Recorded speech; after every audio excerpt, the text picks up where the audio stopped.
amsa yabo abun da daɗi gare shi ka bani tun da na lasa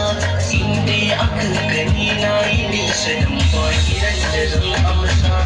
tilasin so su tilasa yabon ka kaunar ka tun da ni nisa tun ba wajen na fasa ko za a ce mini na ba da ribarsa tsarin yabon ka yayi ne ya kama zuciya ta ne ina son ka nemi aiki ne son ka so ma'aiki ne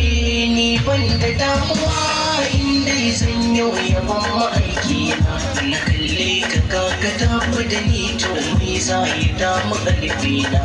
yau za na yi amotin da na gane ka ne ma'aiki na dan yanzu na zamo ya mafi mai fitar ma'aiki na san kali ma'aiki na dan kai ne murabbi na daga zuciya nake kwatanta ina son ka ne ma'aiki na idan babu kai ina ne zan saka zuciya ta bar yawan kuna